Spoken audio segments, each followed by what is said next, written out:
Hello, guys. I wasn't going to do another episode, as I mentioned, because the Gaming Kitchen episode 8 was going to be the last one of the year.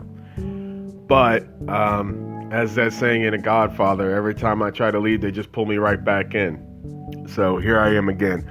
This discussion is focusing on a couple of videos in which I've seen around YouTube over the past 24 hours that are, I don't know. I don't think most of them provide the best information or proper information. That's my opinion. You can check out a few if you like. But most of the big discussions that I see around YouTube are talking about if people would prefer DLC as a season pass or microtransactions, and then labeling it as the so-called free maps. And then you have the expansion packs. And there was this YouTube video that I ran across, and I don't remember the name, and if I did remember the name, I'm not going to give it because I don't promote other channels. It's just how it works. But it struck me about 2 days ago, and I had to make a video about it because I feel like it wasn't properly explaining the difference between DLC and why certain people these days do not like DLC. The main reason why people do not like DLC in this day and age is because DLC has become less about an extravagant or an elegant addition to an already meaty product. It has now become the meaty product added to a bare-boned game or product. It's no different than going to a dealership and buying a car that basically doesn't have the spare tire or have the HD stereo or is lacking the antenna. Or no different than going into a house and you're buying a house and you have the front door, but the storm door comes later on, and you don't know what type of storm door you're getting or what type of roof you have on the house. That is the indicativeness of the current climate in gaming. Now, this video that I looked at, I saw in the sense of them explaining and going over Rainbow Six Siege and going over, I think, Halo 5. Now, I don't own an Xbox One, so I don't know anything about Halo 5. If anybody has any comments about that or what they do with the DLC, you can comment and post. But the main thing they were talking about was these quote-unquote free maps in which they were demonizing, in my honest opinion, and demonizing them in the fact that that option right there is the lesser option as opposed to an expansion pack for every 6 months or something along those lines. I don't really know what it was talking about because this is my take on it. And, you know, I don't get paid by EA. I don't get paid by any game company. I make my videos to voice my opinion, and if people like them, they like them. They don't, they don't. I don't beg for donations, or I don't have free t-shirts to hand out. So I have nothing to lose and nothing to gain by explaining what I explain or talking about the games that I talk about. The microtransactions are not a problem unless you have the microtransactions that impact you completing your game. Now, if you're getting a free map or free DLC offered by a company that issues out a season pass, there can be a slight problem there. If the season pass contains a vast quantity of items, maps, or anything that can progress the game that it normally would be progressed if you didn't have the DLC, you would have a problem. If you have microtransactions in a game, for example, NBA 2K16 has microtransactions. If you have a game like GTA 5 that has microtransactions, these two are an example of a game, or even Madden. Madden 16 has microtransactions. But I think the Madden part is the more so negative aspect of the microtransactions, because they do impact the game at some point. They do impact the progress of you collecting certain player cards, of you, building a better team or anything like that. NBA 2K16, if you want extra VC and you want to pay real world dollars for that, go ahead and do it. I don't suggest it. If you want to go to Rainbow Six Siege and you want to go pay, in real world dollars for something in a game like an extra weapon skin or something like that, fine. Go ahead and do it. It doesn't really mess up the core product that you're playing. The reason why people are frowning down on Battlefront is because Battlefront has a $50 season pass with content that no one knows is coming in it. No one knows what's going to be added to it. No one was guaranteed what's going to be given to it. And it's being released at a time in which you don't know when it's being released. And the content, again, is out there in the middle. When they released a game for $120 or for $60 or for $80, and it came with 3 heroes, very minimal maps, a very limited rank system, very little customization, very little options for a next-gen console.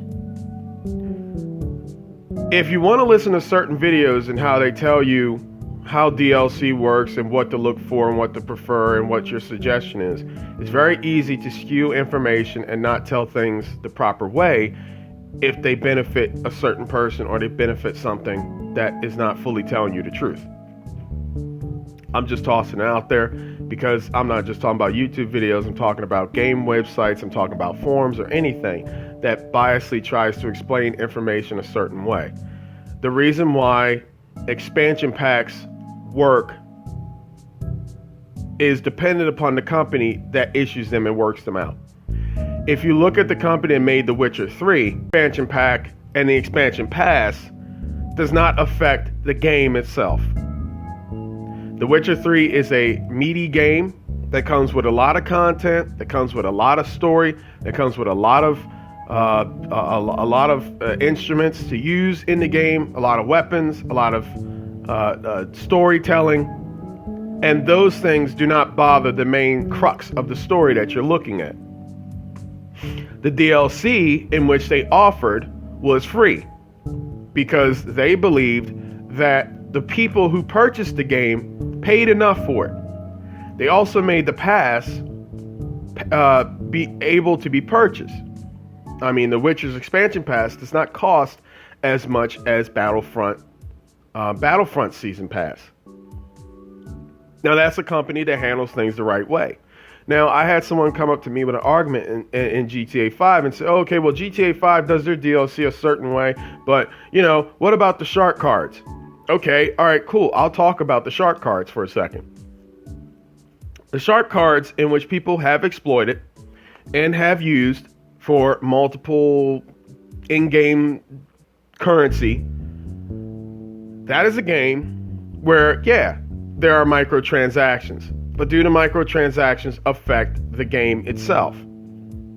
In a sense, if you want to buy every yacht, if you want to buy every apartment or car or weapon, yeah, sure. But you can still play that game and get your money up. You can play multiplayer heists and levels and save your money a certain way and put it in a bank and all this type of stuff. And you won't have to worry about sitting up there saying, oh, well, if I download the DLC, then I can get this other stuff in. Now, another argument is that the season pass content for $50 separates the gaming community. It's true. And it does separate the gaming community. Opposite microtransactions. If the microtransactions does not impact the full game as a whole, then it doesn't impact the game. It doesn't impact you going to the store and purchasing the game and say, oh, well, I want to play career builder mode. I want to play a career mode with my player, but my player career mode is DLC that comes in a season pass. That's the difference.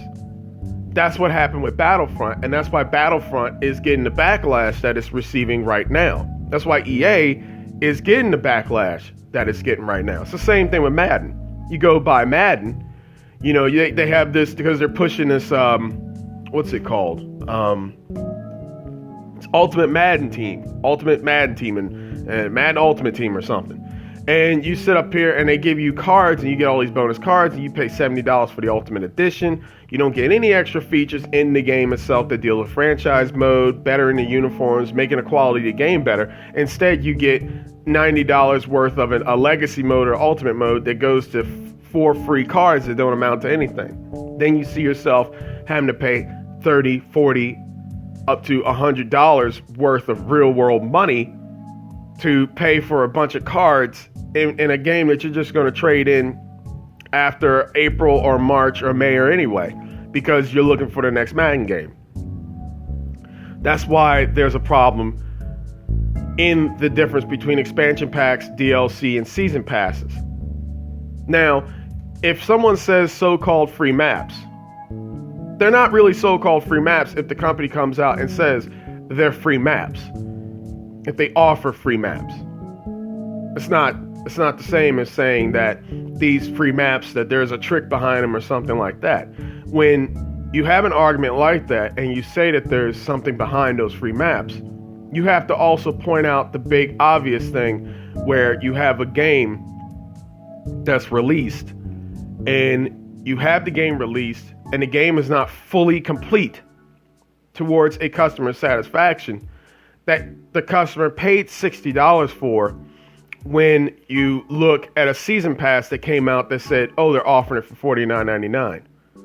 Now, a lot of times DICE has done that. Well, not DICE, but EA has done that. When you look at Battlefield 4, when you look at Battlefield, the police one, and you look at Battlefield Hardline, and you look at Battlefront, they all offer season passes that are $49.99 because they come with a big content. But the difference between Battlefront and Battlefield Hardline and Battlefield 4 is the fact that they had single player mode, had a lot of options before that DLC kicked in. They had a lot of other the things in which they give in there that boost you, and customization of your weapons and customization of those things.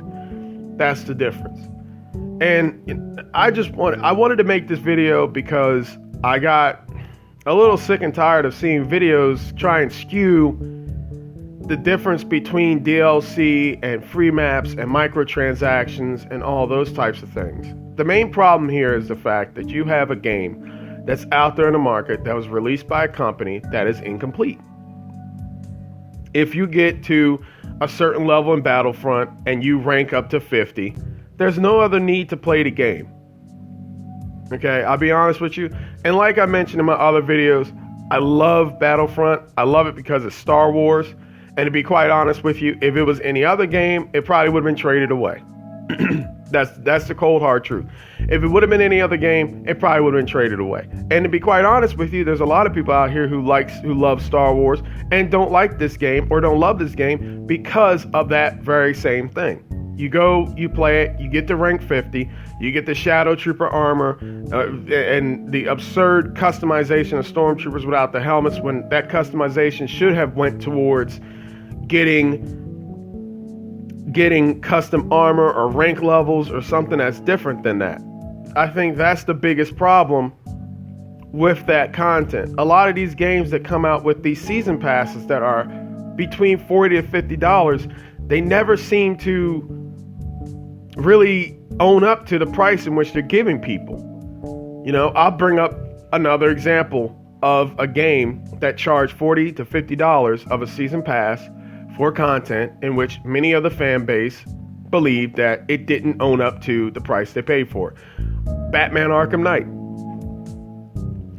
Batman Arkham Knight, by some, believed that the content that was given in the before December before December didn't really own up to the season pass. Now, game websites have covered this, forums have covered this, YouTube videos have covered this as well, in saying that Arkham Knight had these little vignettes that came out with the characters after the main story that lasted 5 minutes, 10 minutes, 15 minutes tops. And the only DLC packs the only month in which the DLC packs were actually worthwhile was December, where you had the Season of Infamy, where you had the Dark Knight skin, where you had these other skins and these other unlocks in the VR challenges modes, in which some believe should have been in the game from the get-go. That's what separates a gaming community. When a game community sits up there and they play a game that they have at least 4 to 5 maps already given to them. They have 3 heroes already that's in the game, and they have only 2 vehicles and 2 air vehicles, and they have a bare bone mission level, a single player that doesn't have those modes in online in the single player mode, or at least a single player playing a single player story mode. You're gonna have the backlash that Battlefront had. And to be quite honest, another thing which I wanted to cover before I end this video, Battlefront EA has now come out with a survey that was released, I believe, the 27th or 28th today or yesterday, whatever, because I haven't received the email. Now, rumor has it from Reddit that it's a lengthy survey talking about what customers want in the game and what customers want in either Battlefront now or Battlefront 2 down the road. Now, if you know EA like I know EA, and I've been knowing EA for a while because I used to be on the forums and all that type of stuff, they rarely ever communicate with customers or listen, from my point of view. So this is kind of something new. You know, it's very rare that you get EA that's listening to this. And the reason why they're doing this is simply because it goes back to my other video, as I said before, they're not making sales. Word spread it that this game was lackluster and it's not worth the price. That explains the price change. That explains the surveys coming out. Where there's smoke, there's always fire. And I think they should have listened to the fans from the get-go. If they would have listened to the fans from the get-go, they wouldn't have the problems they have now. When fans were sitting up there months and months and months ago and said, will there be space battles? Will there be Clone War DLC? Is there going to be Force Awakens DLC? And they stamped there and said, no, we're focusing on the original trilogy. No, we're focusing on this. No, we're focusing on that. They made the game they wanted to make, which is all well and good, but they don't have to buy the game. The people buy the game. They didn't listen to the people. So now they're sending out forums and surveys and stuff for people to put their suggestions in. Now, like I said before, I'm not a complainer. I don't complain about games. I don't really have that much time anymore to play games, but in the experience in which I did have to play them, I've had the experience of looking at things like this and seeing how the culture has changed from buying a game that fully satisfies the customer into now having a game where it just is not worth the price.